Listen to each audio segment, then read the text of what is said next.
Okay, I think we're rolling. This is April 2nd, 2025. And this will be a short one, I think. There's a country song that says, I hope you get the chance to live like you were dying. And I don't wish that on anyone, but it happens, and I find myself in that spot for the second time in about 3 years. And I'm sure I will be fine. We all think that, don't we? But when there's no place to run or hide, there's only room for honesty. And when you look in the mirror into your own eyes, you should like that person. What I have rediscovered is that I am doing the things I think I should, and I am trying to be the person I hope to be. The point is, sharing what I am learning from my friends outside here, and hopefully being useful to other experiencers, is important to me, or I wouldn't be doing it with the limited time that I have.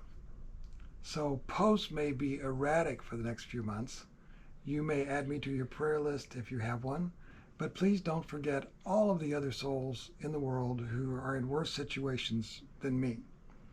I will be okay no matter what. This is not as life-threatening as it was 50 years ago. And don't get me wrong, on this plane of existence, we are all just renters. And things like this just remind you of that from time to time. On to a more interesting subject. A couple weeks ago, a lifelong, trustworthy friend told me, "You won't believe what I saw yesterday." They told me the day after it happened. I stepped out to walk the dog, and at treetop level above my driveway, there was a silvery orb just zipping around in circles. And then suddenly it started falling, but before it hit the end of the driveway, it stopped, hovered a moment, and then shot straight up out of sight without a sound. I asked how big it was, soccer ball, beach ball, and they said no, it was the size of a Volkswagen Bug. This is Quincy, Illinois, mid-March 2025 in a subdivision. I have asked for full written details, and if I get them with permission, I will share them with you. So that just happened. Why is ET here? Woke up the other morning with another thought about why ET is here. I wrote an article, you can find it in the, if you go to my channel, called Why Hasn't ET Left Already? It's been published by MUFON. And to everything I said in there, I would add the following.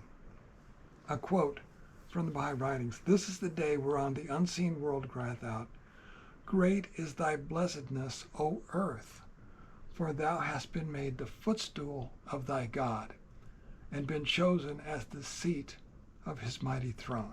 And that's from Gleanings from the Writings. Question is, have you ever made a pilgrimage?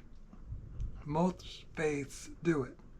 The Hajj for Muslims, the Vatican for Catholics, Christian sites in the Holy Land, etc.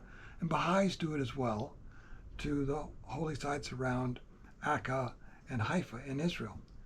And it's not just that you visit the holy site, but it's a state of mind that you try to attain and the change in yourself that you hope to achieve with these pilgrimages. They're supposed to be transformative.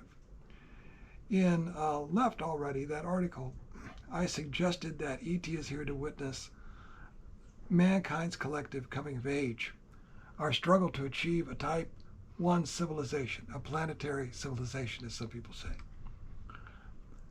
But because of the cause of this transformation being divine, the quote given above, some ETs or other intelligent beings who got this memo and read it and decided to follow it, like wise men perhaps, may be here for more spiritual reasons altogether. It could be akin to a pilgrimage to a planet where this spiritual transformation is clearly underway, though it doesn't look like it right now.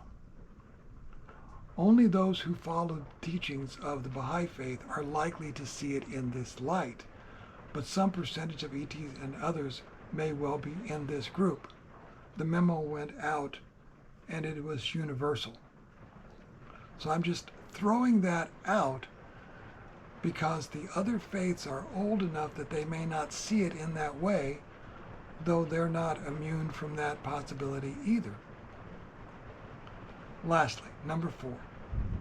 I've talked about Mike Clelland's dream where owls and UFOs are just symbols on a door.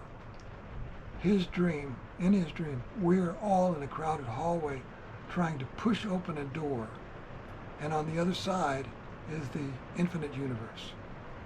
That door exists only in our consciousness, yours and mine.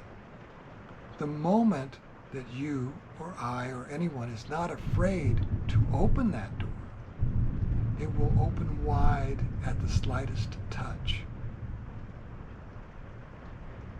It's just a door in consciousness. It doesn't weigh anything. After talking with Chuck, who's got a channel out in Payson, Arizona on YouTube, I've been trying to learn more about mind speak with my neighbors in the woodline, the Sasquatch people. I can think of 3 incidents where something like that has happened. The first was words in my head that were not my own. The second was looking at a snapping turtle that dropped on the path in front of me when I wanted to look uphill to see who dropped it, but I couldn't. And the third was a mental image in my mind's eye of a Sasquatch standing in the ditch to my left, right around the same turtle area, and just moments before, an unblemished feather shot out from under my mower, very near that turtle incident. And there was no feather on the trail on the way down, because I mowed on the way down and blew the path clear. And I was just mowing the foot or 2 on the other side. I don't know where the feather came from or how it got there. I keep asking, how will I know it's you, Sasquatch people, and not my own imagination? The previous 3 came with a sort of a sixth sense feeling, but I am hoping for a physical marker as well, like Chuck gets, his hair stands up, he feels an electrical buzz on his temple. So I'm looking for a pressure or a change in tone in my tinnitus in my ears, or an electric static feeling. So far I can't really tell, but it may just be a feeling of joy when this happens. And I'm trying to find some way, once it happens, then you need to verify some way that you're not just talking to your own imagination. Now I know I'm not, because I have all of these other things, but I'm trying to tell which is which.